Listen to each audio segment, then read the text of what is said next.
Need high-quality video to promote your event, business, or band? We can help. We're Pixel Pond, a video production team based in the Pacific Northwest, providing high-quality content to clients across the U.S. and Canada. Whether you want coverage of your live event to promote for next year, or need a camera and a camera operator for your next big project, we can accommodate projects of all sizes. Your story is important. Visit pixelpondllc.com or send an email to info@pixelpondllc.com to get started today. We can't wait to work with you. Coming up on Gamers Week podcast. With Nintendo's history, it's about 50-50 whether you're going to get backwards compatibility with the previous gen or not. And I think a lot of that has just depended on, are they switching the physical format of the games? Right. Will the carts fit? If sure, great. If not, then sorry. And so I think that probably does actually give us a clue about what Switch 2 is going to be looking like. It's all going to be digital. That, or there will be more than one slot for a card to go into. Hey. Yeah, I was like, do we have to say the giggity at this point, or it's just understood? Hey. Oh, look at you. You got more than one slot. Oh, all right.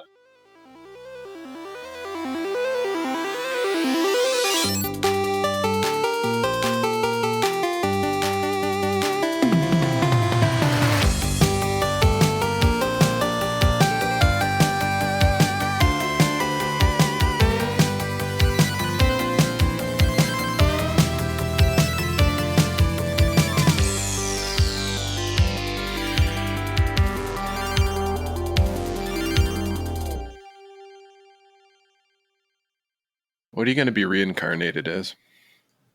Woman's bicycle seat? I don't know. Nice. I mean, if that's your intent, there's other things you could be reincarnated as. Yes, absolutely. It'll probably get you closer to your goal than a woman's bicycle seat. That's it. I'm coming back as Ryan's butt plug. I don't have a butt plug that you know of. Who's got the one from BRGE 2 years ago? I do.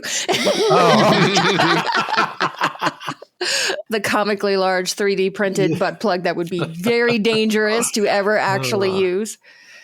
I also would not recommend using it because the base fell off at one point and I had to glue it back. Right, that's what I'm saying. This very clearly has a weak point right there. Not recommended. That's a when trip we to the mass hospital. produce these, we'll have to use a different material. Oh my God. Stainless steel all the way. It has to be stainless steel.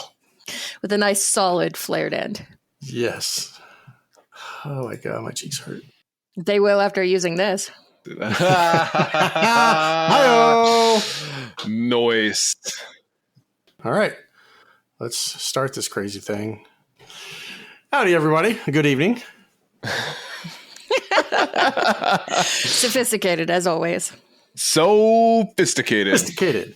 Woman in a corner cold playing a role. She can sit in a corner till her feet get cold. Oh, to be a fly on the wall before we go live. Most of it's recorded. Not all of it, but most of it.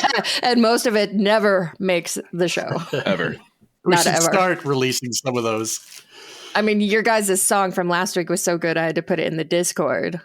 Which I was like, right. I was listening, waiting for it to be there at the end. And I was like, and then yes.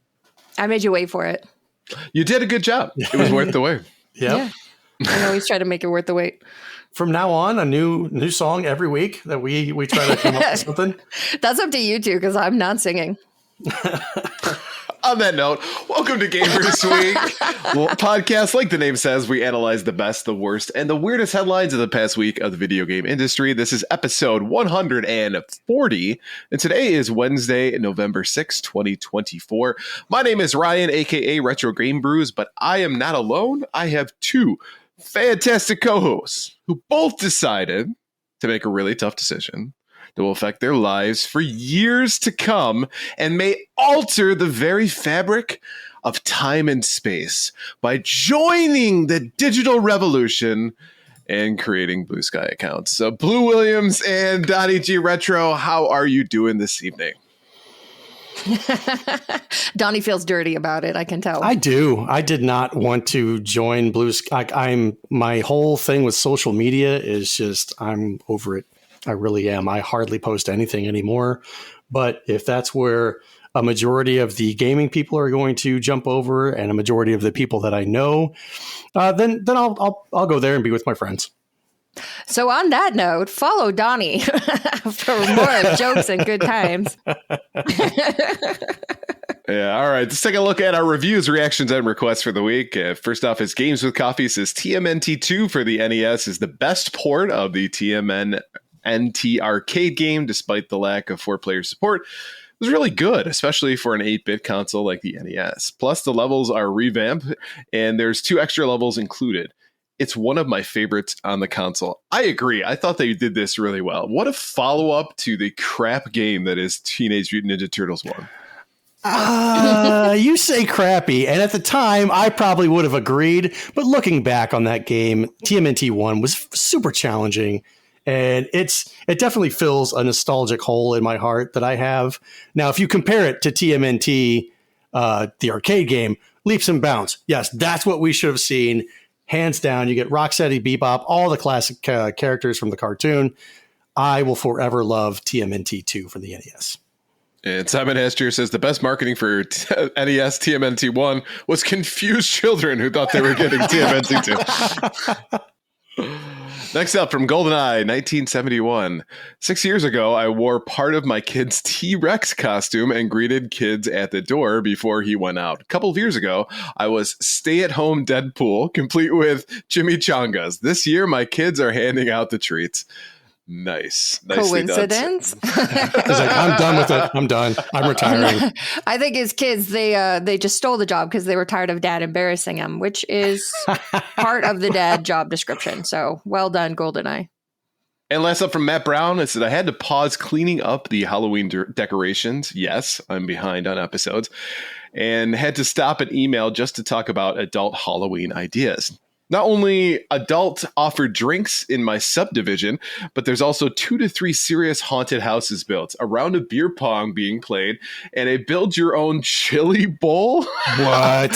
On a camp stove while the kids are begging for candy. Also, I absolutely remember taping candy to Bible verse tracks and handing them out to all the trick-or-treaters, i.e. my neighbor's friends, while I just watched. No fun and a huge waste of time as I just had to remove all the leftover text, just eat the remaining candy. Nicely done.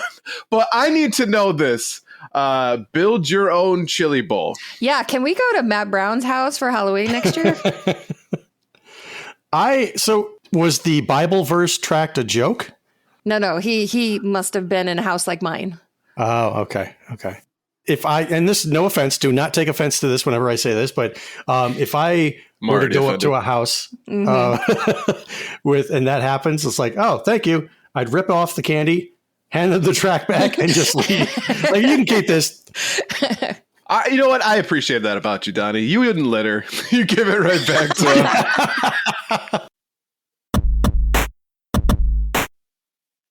All right, so why don't we go ahead and shout out our patrons?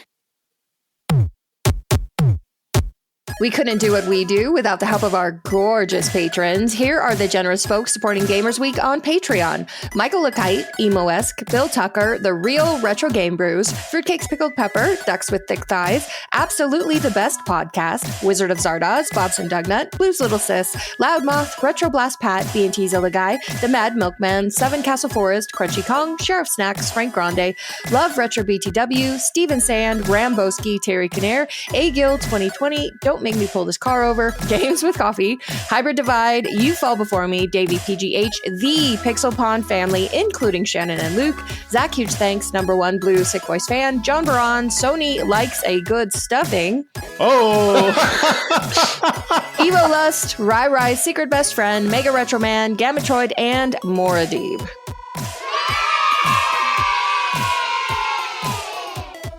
If you like what you hear today, and we really hope you do, please consider joining us on Patreon. Your support helps cover the cost of producing the show, as well as other cool stuff we'll be doing, like prizes and giveaways.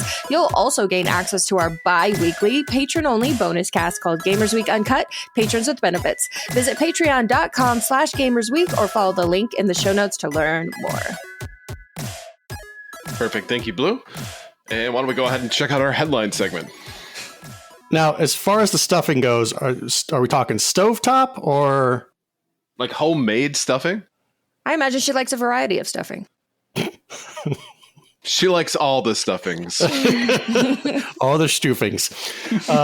This headline segment is sponsored by the Retro Game Club podcast. It's a fantastic, family-friendly retro gaming podcast. In each episode, Rob and Hugh pick 2 games to play and discuss, as well as news, interviews, and other topics. Right now, they're playing through Balloon Kid and Kid Icarus. Visit them at retrogameclub.net or follow the links in the show notes. And Kid Icarus was a very tough platformer for the NES. I played that as a kid, never got very far until I picked it up a couple of years ago and decided I was like, you know what? I'm going to play through a bunch of NES games to see if I can actually do this now that I'm an adult. And I did. One of the first playthroughs of Kid Icarus, I actually beat it. I hate Kid Icarus. I hate Kid Icarus. It's just Metroid with different skins. And plus, don't you get turned into an eggplant while you play? You can. Yes. An eggplant. Yeah, no, it's like you can. That's a normal thing that happens in games, you know. Yeah. You know, turning into eggplants. It's totally acceptable. And it's like you're stuck like that for a while until you find something that yeah. After that game, I hate Yeah, I'd rather just play Metroid. Right. Metroid did it better. And you hate Metroid. So. One Up John says, I like Kid Icarus, but it's very challenging. I think that's definitely the polite way to say it. All right, so taking a look at our headlines. First up is, it's official. The Switch 2 will be backwards compatible. This is according to Nintendo's president, Shuntaro Furukawa. Shuntaro, not Shakiro. I'm sorry, I got Shakira stuck in my head right now, right? I mean, because her hips don't lie. Yeah, exactly. Shuntaro Furukawa was confirmed the news during his latest corporate management policy briefing. According to Nintendo, the Switch 2, or whatever it's actually going to be called, is still on schedule to be revealed during the fiscal year, which runs until the end of March 2025. Without interrupting Nintendo's existing connection with over 100 million annual Switch players, the news comes as Nintendo seems intent on announcing everything but details on its next console. Last few weeks have included the opening of a museum, a test for a mystery MMO, and the reveal of an alarm clock at the launch of a music streaming app. TKN85 says backwards compatibility on Switch 2 is going to save Davy's marriage. For those who don't know, Davey is a good friend of ours, and he collects every Switch game. The guy's got over 1,000 already. Mm-hmm. I don't think that's going to matter because the new Switch 2 is going to have newer games that he's just going to be like, oh, I got to have this game. Well, yeah, but he'll buy 1,000 games for Switch 2 and not also have to rebuy 1,000 games for Switch 1. For this, yeah. I think this is a very bold move by Nintendo. It's something that they haven't done before, except for, I think, some of the, if I'm not mistaken, some of the Wii games you could play on the Wii U, correct? That and there was some play GameCube games on the Wii. Games on the Wii, yeah. Okay. Or you could go rogue and buy those like connector kits for the Super Nintendo that would play both Super Nintendo and NES games, and order it from a shady magazine. Yeah, I was going to say, produced by Nintendo, fully licensed and everything, of course. The DS and 3DS, yes, Sam Disfaction putting that out. Yeah, that's right. Those were good. So I think with Nintendo's history, it's about 50-50, whether you're going to get backwards compatibility with the previous gen or not. And I think a lot of that has just depended on, are they switching the physical format of the games? Right. Will the carts fit? If sure, great. If not, then sorry. And so I think that probably does actually give us a clue about what Switch 2 is going to be looking like. It's all going to be digital. That, or there will be more than one slot for a card to go into. Hey. Yeah, I was like, do we have to say the giggity at this point, or it's just understood? Hey. Oh, look at you. You got more than one slot. Oh, you know what I do with a game, with a handheld with 2 slots? 2 games at the same time, man. I will say, though, they've done a pretty good job of keeping Switch 2 stuff under wraps, which I don't think they did as much when Switch was coming out, when it was the Nintendo NX, if you guys remember that back in the day. They didn't have quite so much to lose then because they were fresh off the Wii U, and it was like, Yeah, who cares? They wanted to keep their name out there so people are like, hey, we still exist, we swear. Right.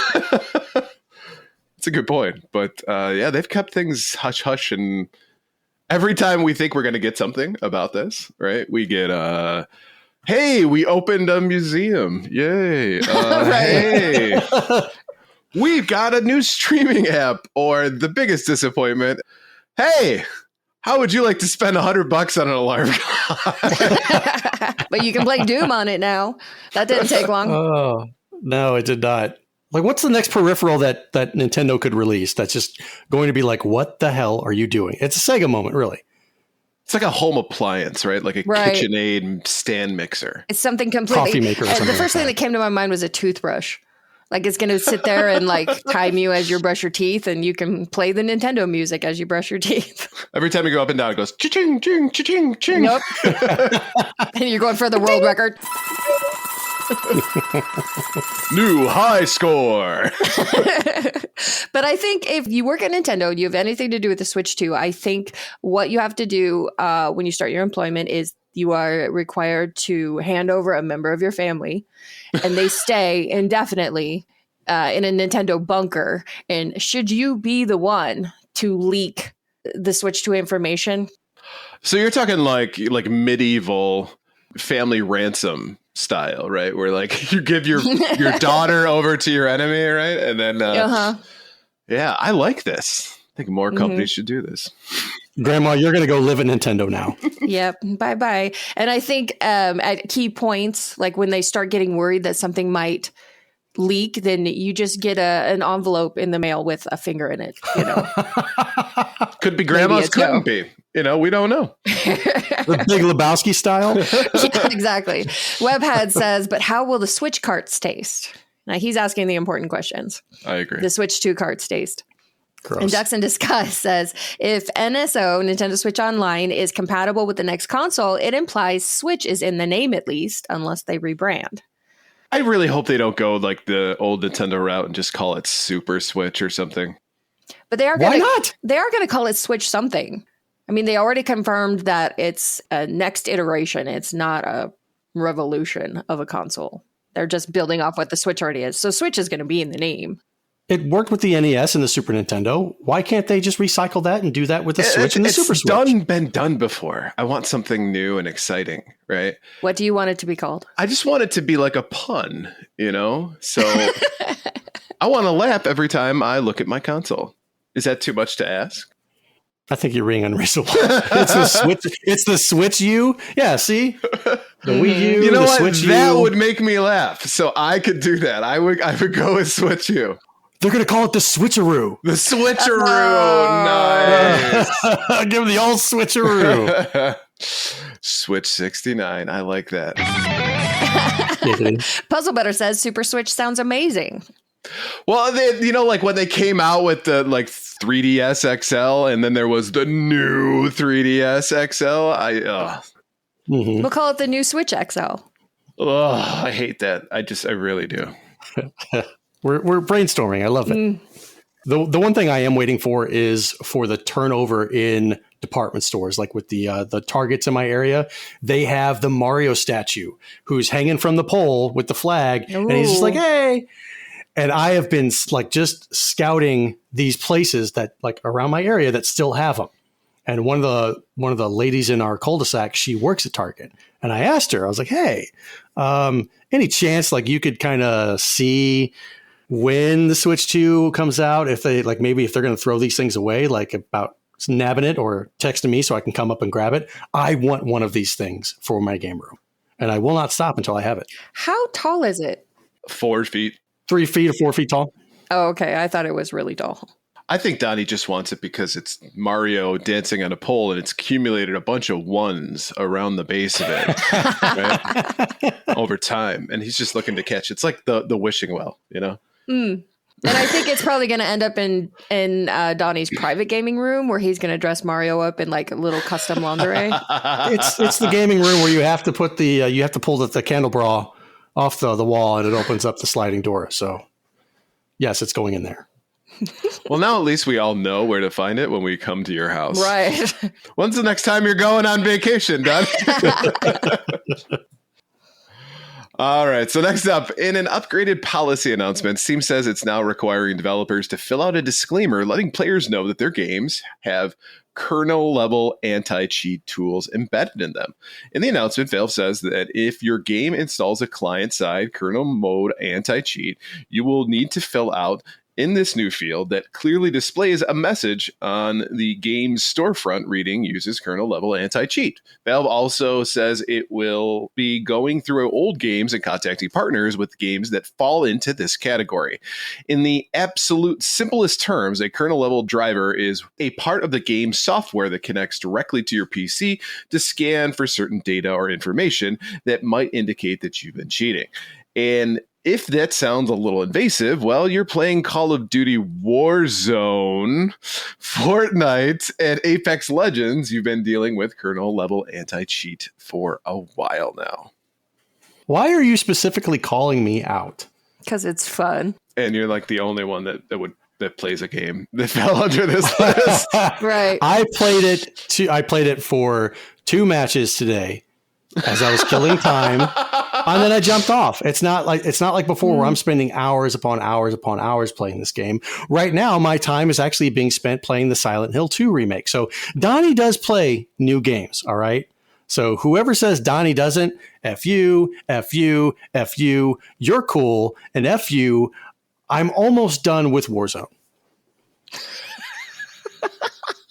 Well, Activision Blizzard knows that, too.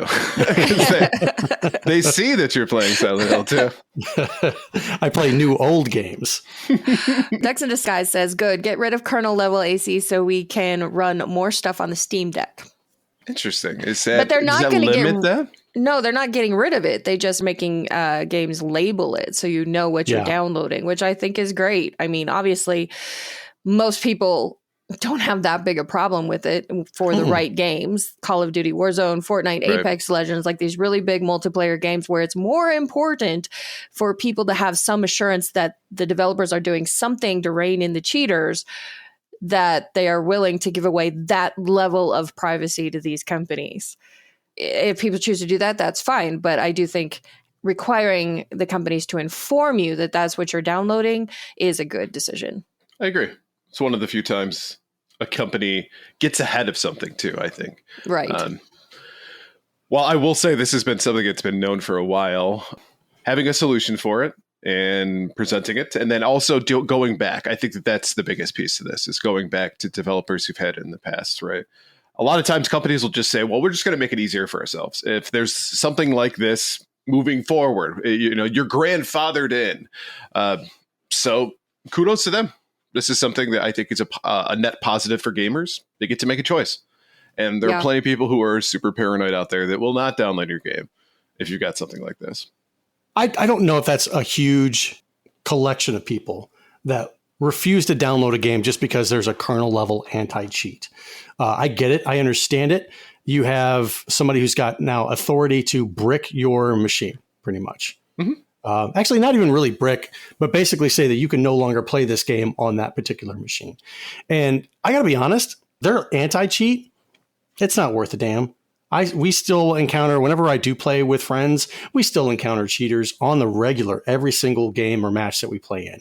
So them putting an anti-cheat doesn't really do anything for me, because I'm not the one who's installing cheat software or playing with a controller that has a cheat thing in it or whatnot. I don't need to cheat. I'm okay. I'm decent. I'm good. I get wins. Now, am I a little bit older where my dexterity's failing a little bit with first person shooters? Sure. But I'm not the type of person that's like, I need all the help I can get. Let me install this anti-cheat so I can pwn these noobs.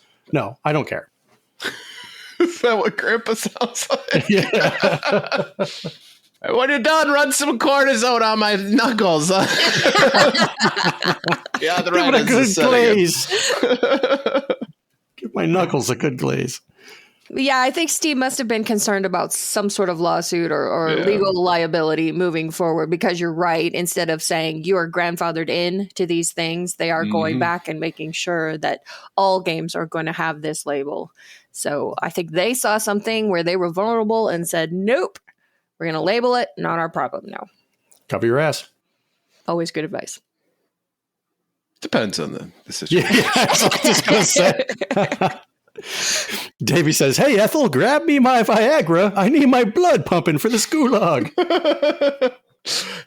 Hey, look, I can rest my controller without my hands. Oops, I grabbed the wrong joystick. On that note, Pokemon Trading Card Pocket launched on October 30th, and already there are signs that it's going to be a massive hit. Pokemon TCG Pocket is a mobile version of the Pokemon TCG for iOS and Android, developed by Creatures and DNA, and published by the Pokemon Company. Players swipe to open virtual packs of Pokemon trading cards with immersive cards, leaping into the world of card illustrations. Players can open 2 boost packs every day at no cost, including cards with nostalgic illustrations, as well as new cards that can be found only in the app. But they must pay to open more, and if this is a mechanic that's helping the money roll in, according to the estimates from App Magic, Pokemon TCG Pocket is earning around $3 million a day, making over $12 million in just 4 days. That's more than the internally popular Pokemon Go is currently making in app stores. According to the estimates, $1 million every day. If Pokemon Trading Card Pocket keeps the revenue pace up, it'll make over $1 billion annually. Sorry, could you say that again? Over $1 billion. No. 1 billion. 1 billion, yes. Thank you. Thank you. So a mobile version of the Pokemon trading card game for iOS and Android, where it's not Pokemon Go anymore. You're not walking around trying to capture Pokemon and hold down Walking gyms. is so 2020. Right. That nobody cares about that anymore. Now they just want you to open up booster packs, which they will give you every day.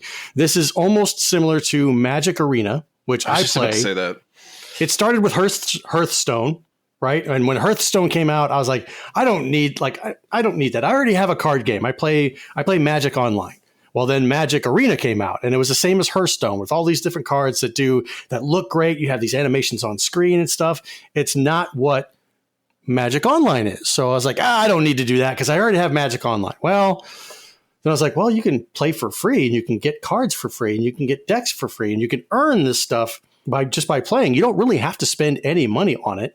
So I was like, oh, okay, let me try that. And now that's my de facto thing that I play. So I like the fact that they're giving away free things for people on a daily basis for you to build up things and kind of make your own decks. And it's lively. The cards are animated and lively. And oh my God, this is so fun. It's something that you don't have to spend money on if you don't want to. But it's going to be that you're going to have that itch like, I opened my 2 free packs. So like maybe if I just spend like $5 and get like 2 more packs, that'll be fine. And then that just starts a steamroll thing where you're just addicted.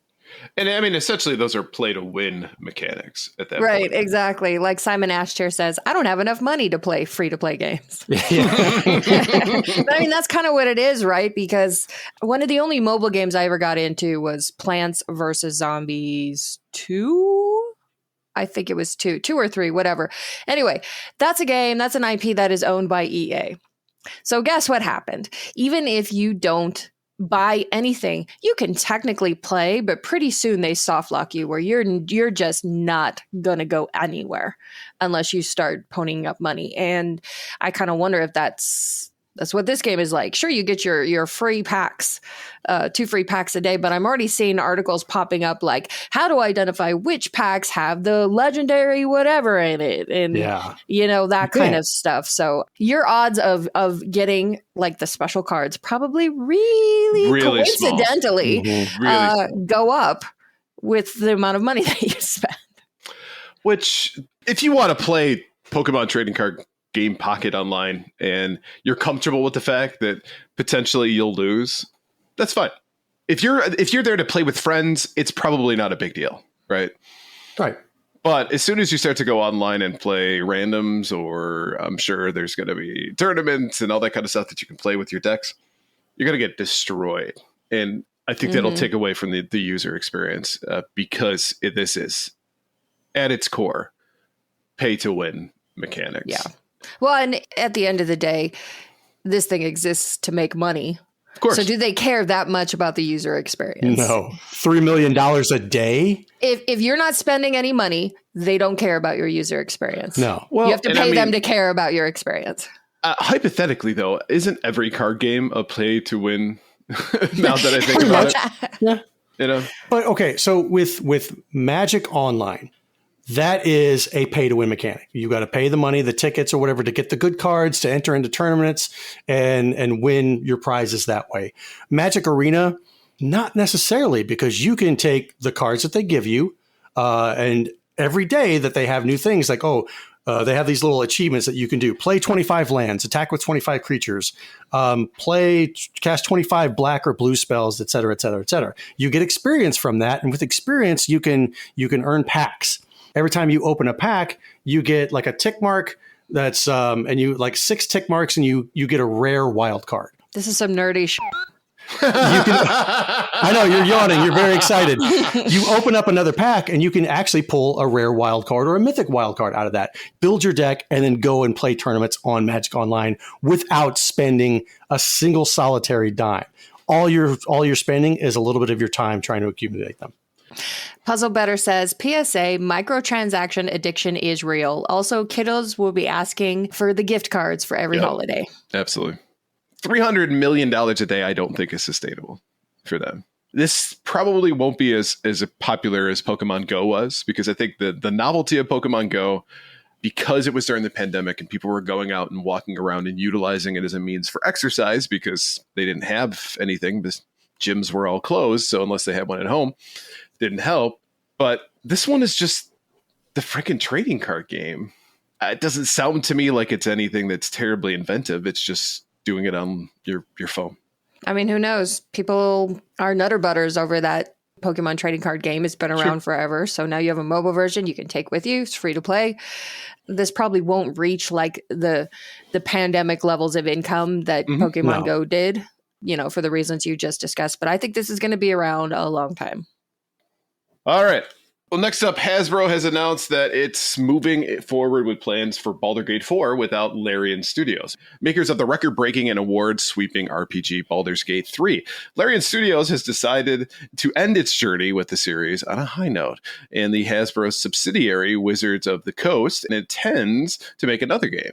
Talking to PC gamer Eugene Evans from Wizards of the Coast addressed the possibility of a new game for the franchise by saying, "We hope that it's not another 25 years, as it was with Baldur's Gate 2 to 3. Larian Studios has already began to work on its next game, an ambitious project that the team says won't be possible before the PlayStation 6. That sounds like it's going to work out well. You never know. I mean, I think the first 2 Baldur's Gates, which were made by different studios, were fine, but obviously they were not anywhere near the level of acclaim that this one had. And so then you're Wizards of the Coast, and it's like you've been dating somebody who's way out of your league. And all of a sudden they realize that they're out of your league. How are you supposed to move on from there? Of course, you want to go on additional dates, but you're never going to reach the same level of success that you had before. And along those lines, Wizard of the Coast, of course, they want to follow up the Game of the Year with a game of their own. But like, who on earth are you going to turn to that is going to help Baldur's Gate 4 match up to its predecessor? All I kept thinking about was that analogy is, have I been a Hasbro or have I been a Larian Studios? I would imagine I was both at some point. I'm just going to say that. But now you got me thinking about that. Your analogy has prevented me from thinking about what's happening in this video game. Now I'm selfishly thinking about how crappy or awesome I am as a dating partner. So thank you for that. You're welcome. We'll do that as a poll. Are you a Wizards of the Coast or are you Larian Studios? Yeah.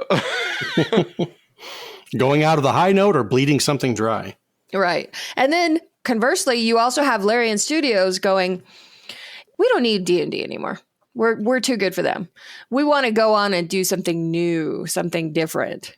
Like, again, do you think you'll reach the same level of success when you're already going, it's so complicated, it's not going to be out before PlayStation 6?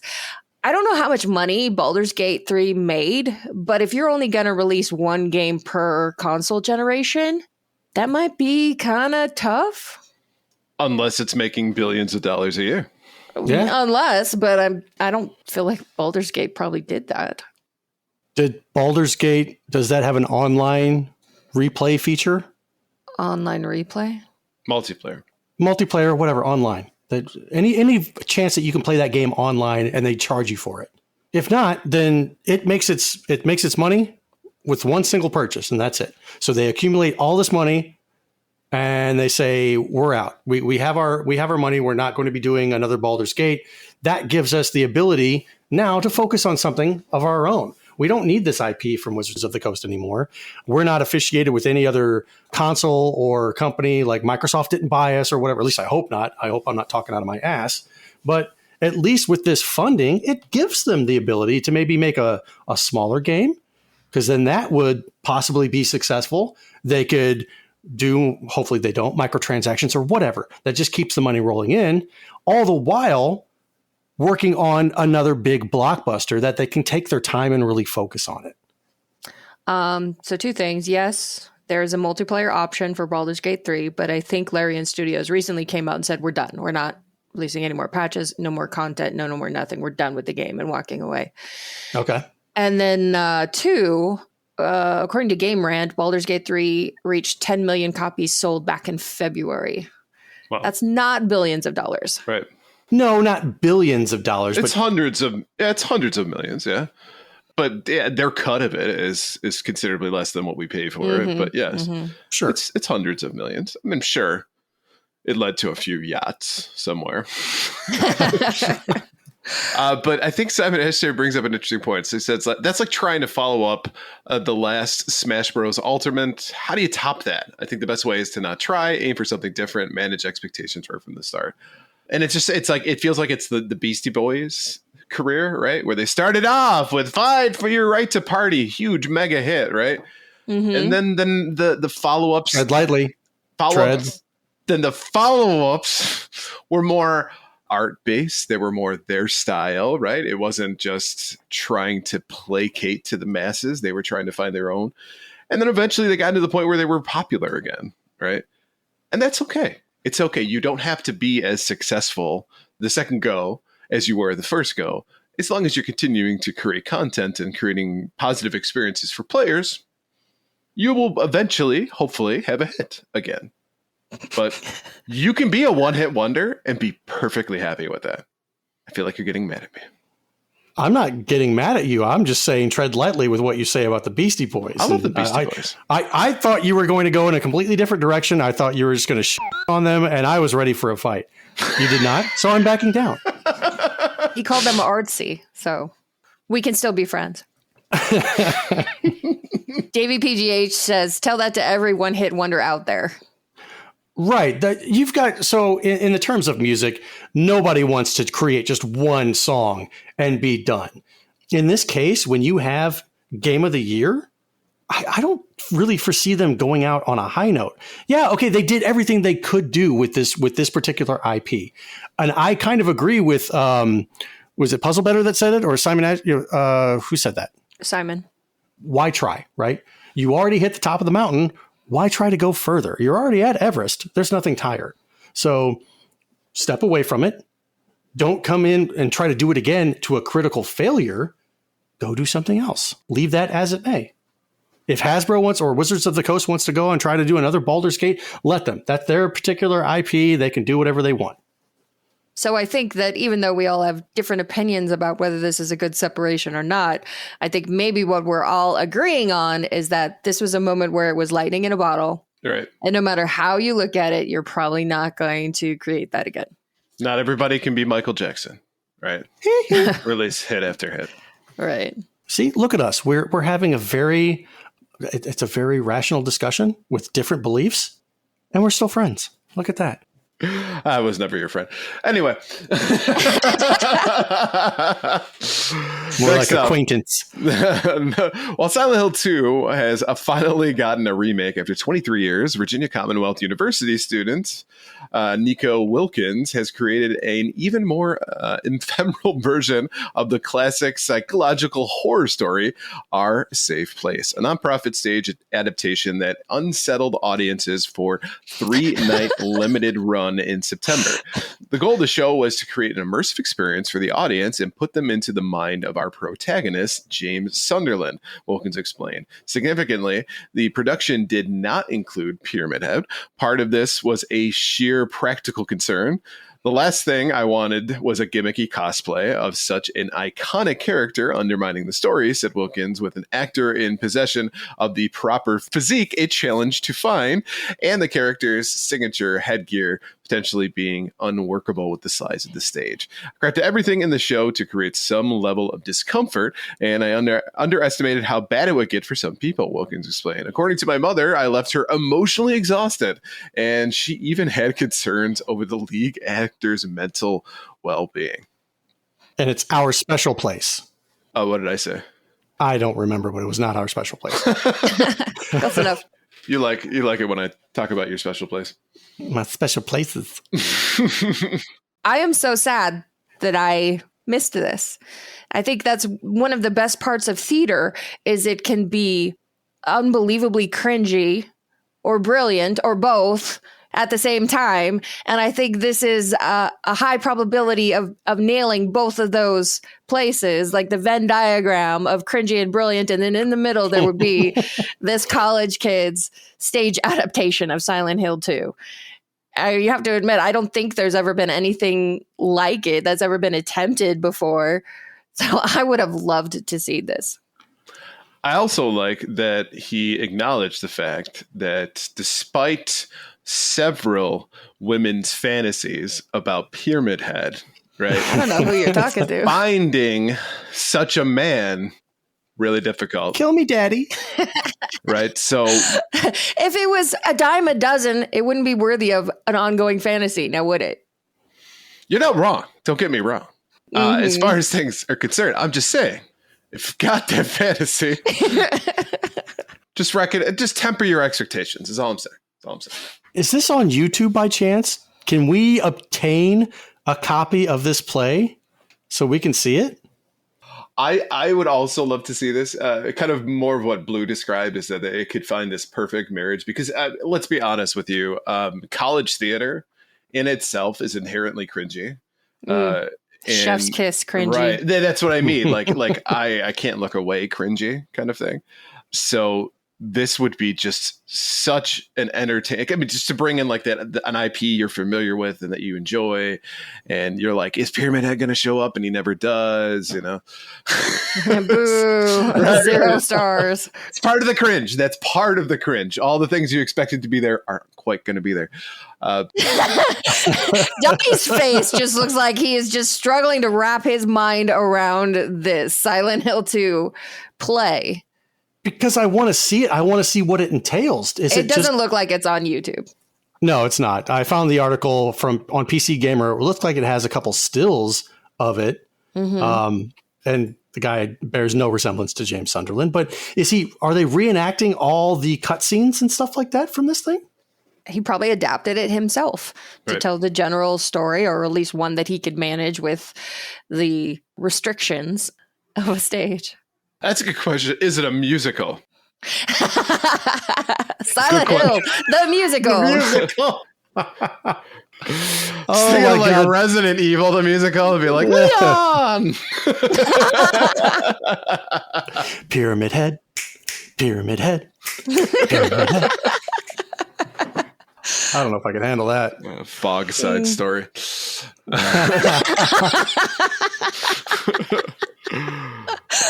Oh, man.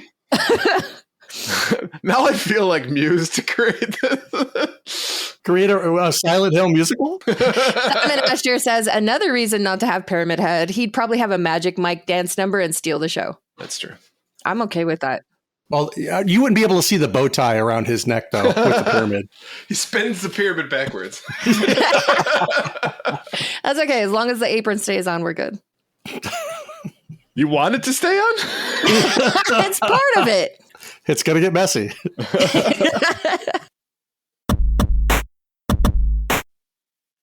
On that note, why don't we go ahead and take a look at our top 3 new releases? All right, first up is Slitterhead, out on PS5, Xbox Series X and S, PS4, and PC. A new action-adventure game by Bokeh Studio, a studio founded by Keiichiro Toyama, the creator of Silent Hill. The entity called Yoki finds himself wandering amidst the chaos of the city of Kowloon, plagued by the enigmatic monsters known as Slitterheads, which mimic humans. Though bereft of all memories, he holds one resolute intention: to eradicate every last Slitterhead. Next up is Metal Slug Tactics, out on PS5, Xbox Series X and S, PS4, Xbox One, Switch, and PC. Dive into this dynamic tactical RPG with a roguelite thrill and experience the iconic run-and-gun action of the original games redefined. Grab your weapons, assemble your squad, and conquer the battlefield to defeat the infamous Rebel Army. And then last up, Mario and Luigi Brothership, out on the Switch. The brothers return for a brand new adventure on the high seas when the Unitree is destroyed and the world of Concordia is broken apart. Mario and Luigi must try to reconnect a fractured world one island at a time. Use bro moves to get past obstacles while you explore, and powerful bro attacks in a dynamic twist on turn-based combat. You'll need every edge this brothership will give you to save the day. Bro, what are you doing? No. So out of these 3, what are you up for, Donnie? Mario and Luigi giving me the edge. That's a different kind of musical. That is full-on mustache. Let's start with Metal Slug Tactics. I like Metal Slug. I like the game. I like the run-and-gun genre. Turning it into an RPG tactical, I saw gameplay. That's not going to be for me. I don't have time for that. Mario and Luigi Brothership, I don't know really what to expect from this game. Do I have to play with somebody else? Can I just use Mario and Luigi? If so, then I might check out this game. Slitterhead, I don't know. It looks a little weird. It's got the whole... That's an understatement. Mm-hmm. It feels like cyberpunkish. It feels that kind of environment, but you're battling like crazy nightmare-fueled demons. I mean, I love Silent Hill 2 remake, so I could be into this one. Nothing's really standing out as grabbing me and telling me to play it this week, so I think I might pass on all 3 of them. No kidding. Mm-hmm. All right. What about you, Ryan? So Slitherhead, it's like, it reminds me of like Invasion of the Body Snatchers, something like that, where like, you can't... The Thing kind of. Right, yeah, The vibe. Thing. Perfect. Another, yeah. And I'm really surprised this actually didn't come out last week. I think that would have been catching the ire when it's hot. New game comes out for Halloween, people would be really into it. So I'm genuinely surprised that that's not the case. But it's definitely not a game that I would find myself searching for. This isn't like I usually go for that type of game. Let's be honest, right? Even though I think it looks cool, I like the idea behind it. Just, it's not a game that I could find myself playing for a while. Metal Slug Tactics. I love tactical RPGs. Love them. Have a lot of fun with them, right? Cannot get enough of them. I just don't understand why Metal Slug needs to be a tactical RPG. I just don't get it, Unless there's like gratuitous violence in this tactical RPG, like you get close to somebody, you pull the knife out, right? And like, and if there's screams involved with it, it doesn't need to have a Metal Slug name to it. So my fingers crossed that this isn't just throwing lipstick on a pig and saying, well, this is a crap tactical RPG, but hey, it's Metal Slug, you're going to buy it, right? That's what I hope it's not. If it's a legitimate tactical RPG and it happens to be Metal Slug, great. Which brings me to the Mario and Luigi Brothership. I've heard some interesting mixed reviews on this game. Okay. One in particular was a 5 out of 10. And then everyone else is like, no, it's not that bad. It's not that bad. So I, at this point, am so confused by ratings. I don't know which one to pick. But Nintendo rarely miss hits on a Mario game. Let's be honest. So, and this one's turn-based RPG, or not turn-based RPG, but turn-based battle system. You know, I like that. So if I had to pick one out of the three, this would probably be the most, I would say, safe choice for me. And that's what I'm going to go with. Okay. Blue, what about you? What are you picking this week then? So this is a week where I could, in theory, play any of these. As far as Slitterhead, when I heard that the creator of Silent Hill was making a new studio, they were working on a new horror game, like, I admit, I prejudged it. I had something very specific in mind. And then when they showed the gameplay of Slitterhead, which it's very much an action RPG, and that's not what I wanted. It's not even a little bit what I wanted. Now, if I was seeing this game like completely devoid of any expectations, it might be somewhere on the back burner of my interest, and it still kind of is, but the gameplay definitely made this plummet as far as whether or not I was going to buy it. Metal Slug Tactics. I'm not the biggest tactic RPG fan. I'm not even the biggest Metal Slug fan, but the reviews of this game are actually pretty amazing. People say it's the best Metal Slug game in like 14 years or whatever it is. So really, maybe that deserves a little bit of attention, maybe on a Black Friday sale, something like that. But unsurprisingly, probably the one that I actually did pre-order, Mario and Luigi Brothership. I have seen the reviews.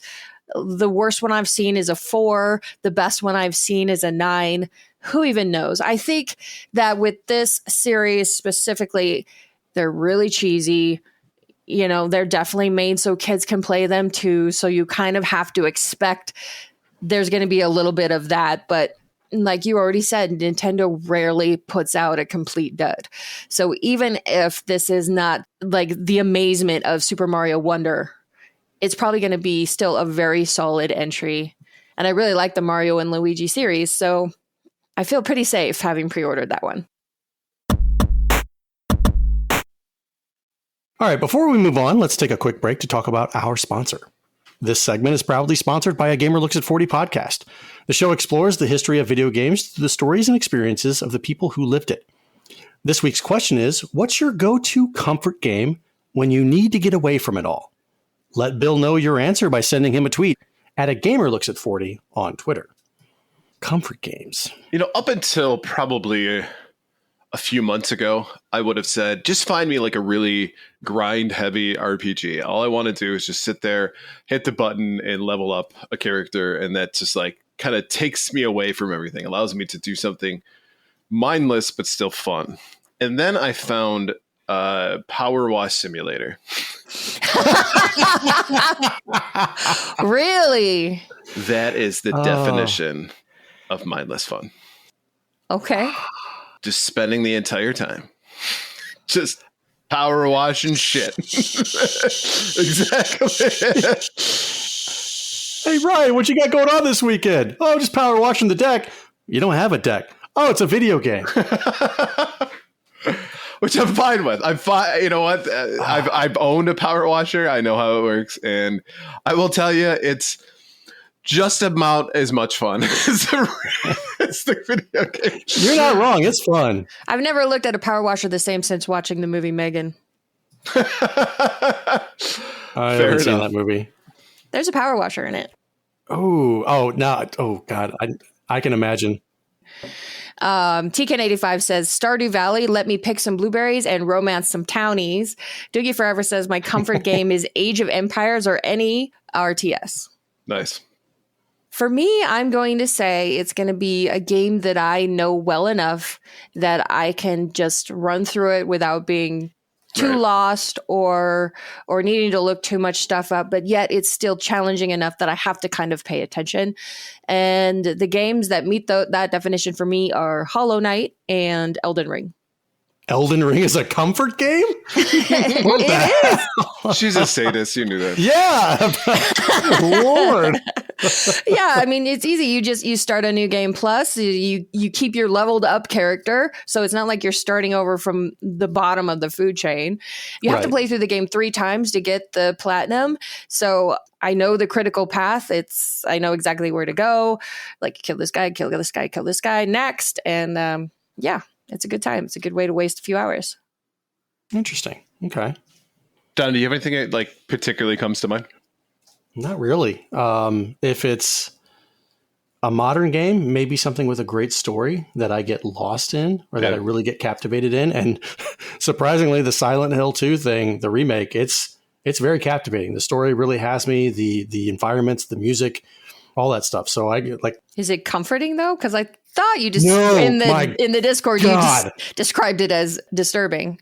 I am mad at the game because I'm constantly on edge, wondering what's going to pop out of the dark and try to attack me. So it's like I've got goosebumps and goose nipples and all that stuff just like playing the game constantly. So no, it's not comforting, but comforting is really a game, like you said, the game that know and well, like Mike Tyson's Punch Out or something. I can always pick that game up and immediately play through it, know all the secrets and stuff like that, and get to Tyson or go straight to Tyson and beat him.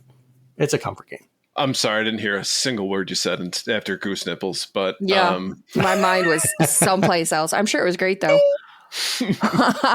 Puzzle Better says my comfort game is Kirby NES. Nice. TK85 says my new game plus for Elden Ring for the platinum was like 3.5 hours. So Blue's not wrong. Just like wow. Yeah, pretty much. And you're dead.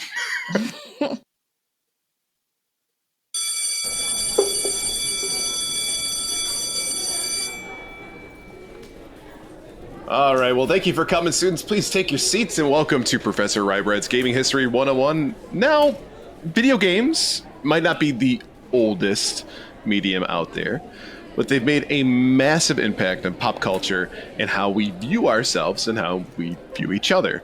And as games have evolved, so has the way that we portray gender. From really the early pixel arcade days to today's open world epics, and really break down stereotypes and talk about this idea of gender representation in video games.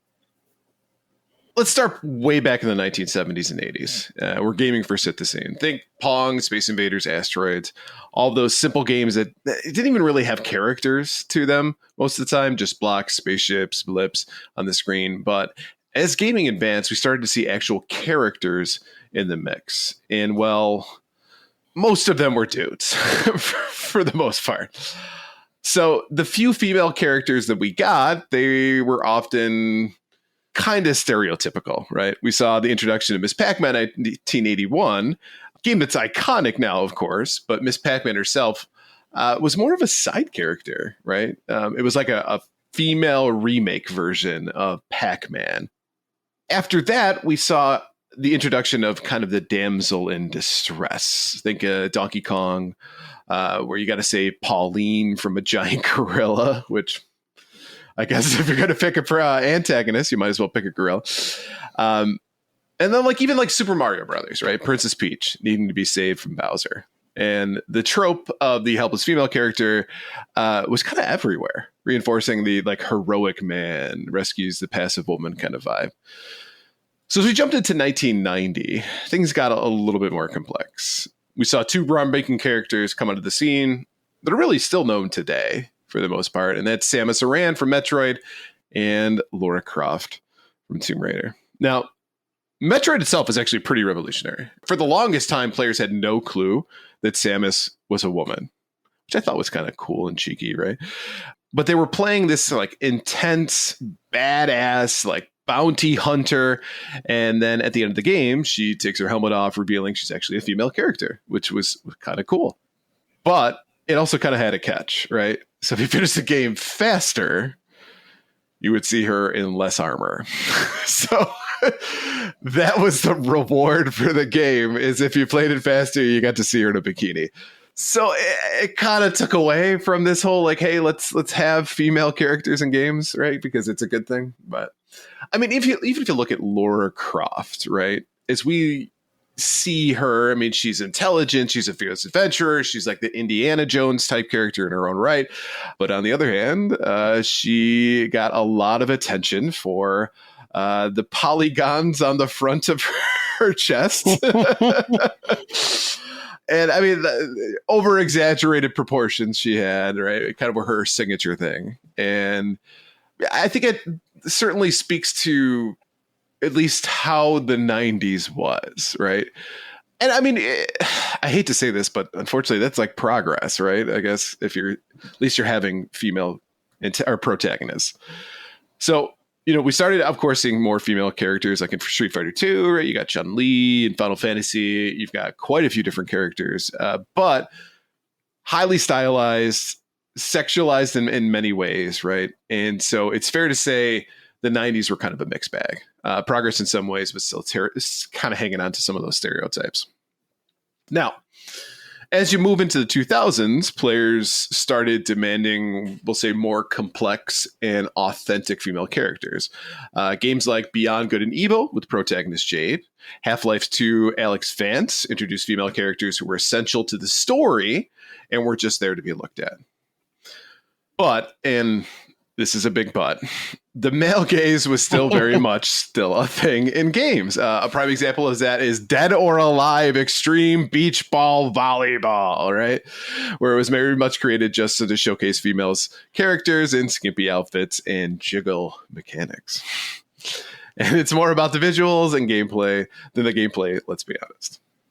And Leisure Suit Larry and all those. So during this time, we also saw more gamers and critics calling out these types of tropes. So people wanted characters that felt real, not just eye candy, not just stereotypes. So when it came to the 2010s, a turning point for representation in gaming, we were starting to see a lot more inclusive storytelling. So games like The Last of Us, Life is Strange, Horizon Zero Dawn, they all introduced powerful, complex female protagonists who were at the heart of the story. They were necessary, they were needed.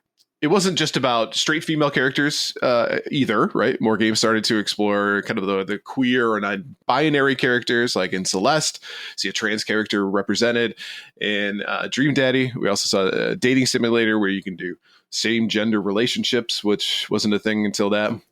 So, even mainstream games like Assassin's Creed began offering more, we'll say, gender flexibility with players, being able to choose both male or female characters for the main character, and sometimes even have same gender relationships.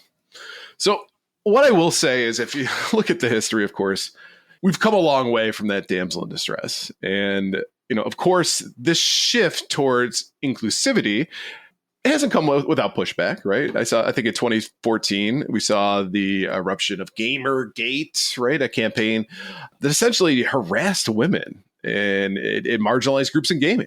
It was actually a pretty dark moment. And in fact, I've debated sometimes doing an entire history on that because it's so toxic. It's one of those tales, I think, that we as gamers have hopefully learned from and moved forward. But it was essentially, it was a rallying point for, I think, sparking a bigger conversation about harassment, representation in gaming culture, even misogyny, sexism, whatever. So if we look at it, though, like now more than ever, game studios are actively working on diverse characters, building out characters from all backgrounds and genders. And this isn't just to say that the industry, though, is perfect. There are certainly some pitfalls. But as we progress, we've seen a lot of changes in the industry. And I will say it's promising. The more stories we can tell from more different, diverse points of view, a good thing for gaming in the long run. So I will say games are today in a much better place. I don't think representation is just an idea of like checking a box somewhere like, hey, we've got a female character. Congratulations, we've done our job. I think it's about creating characters that people can truly connect with and including them within the narrative. It's going to wrap things up here as more diverse voices join the industry, whether it's, like developers, writers, designers. We'll likely see more varied and authentic characters represented in games. So the journey of representation in gaming, it's still unfolding. Right. And it's an exciting time to kind of see where this goes. So thank you for attending Gaming History 101. And just a reminder, if you have ideas for a story or a topic you'd like to hear, send us a message at gamersweekpodcast@gmail.com and we might feature your suggestion. There's a nice discussion going on in the Discord about who was the first female villain or antagonist. Interesting. We're talking about Wendy Okupa, Carmen Sandiego. Nice. I was thinking Dark Queen from Battletoads would probably be like the first one that comes to mind. That's one that was mentioned. Medusa from Castlevania. The Lindis in Double Dragon. Mother Brain from Metroid. Yep. Poison from Final Fight. So lots of nice examples. Well, thank you for listening to episode 140 of Gamers Week Podcast, and a big thank you to the Retro Game Club Podcast, Love Retro BTW, Gamer Looks at 40 Podcasts, and Pixel Pond Production Company for sponsoring this episode. Don't forget to check out their links in the show notes. If you want to connect with Gamers Week, follow us on Twitter at Gamers Week PC. Watch us right here on Twitch at twitch.tv/Gamers Week Podcast. We record live every Wednesday at 8:30 p.m. Central Standard Time. Email us at gamersweekpodcast@gmail.com. Visit our merch store at gamers-week-podcast.creator-spring.com. Or if you want to do it the easy way, follow the link in the show notes. And last but not least, join us on Patreon at patreon.com/gamersweek. Finally, since you made it all the way to the end of the episode, please leave us a rating and review to let us know how we did. Really do value your feedback. And while you're there, consider subscribing on iTunes, Spotify, or your podcast platform of choice. And tonight, to go off and think about what horror video game you would like to see a musical of. And start writing them, because next year I want to go to a lot of plays. I hope this becomes a genre. I really do. I really do. I'm really excited about the idea. Doonky Forever suggests Splatterhouse the musical. Yes. See, that is the kind of thinking that I'm looking for. Just think like Splatterhouse the musical would be like a Gallagher show where like the first 5 rows are wearing ponchos and stuff. Yes, probably. They got tickets to the Splash Zone. All right. Thanks, everyone. Good night. Yeah, have a good night, everyone.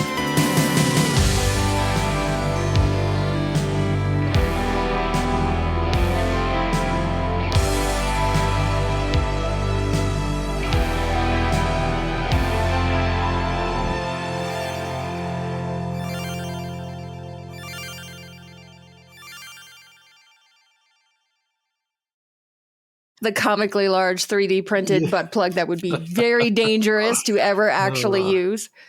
I feel like you're spending a lot of time describing the incapability of it to throw us off the scent that you've used it on multiple occasions. I'm just throwing that out there. You had to use the word scent there? Yeah. As soon as you said scent, I'm like, that smells fruity. Welcome to Gamers Week Uncut. Welcome to Gamers Week Uncut. Welcome to Gamers Week Uncut, Patrons with Benefits. This is the unscripted, patron-only bonus cast with less editing and more dirty jokes. We don't know where the conversation will go, but we're sure it will be weird. This fish just went right on my nipple, and I'm just like, I Google Street Fighter 6. The first search result that comes up is people think they can see Ryu's in the Street Fighter 6 reveal. Listen up here, kids. You're not going to want to get one of those VD STDs things, right? Make it fall off. When you go, grab a pro. You'll be doing it for America. That was perfect. If you want to hear weekly episodes of our patron-only bonus cast, join us at patreon.com/gamersweek.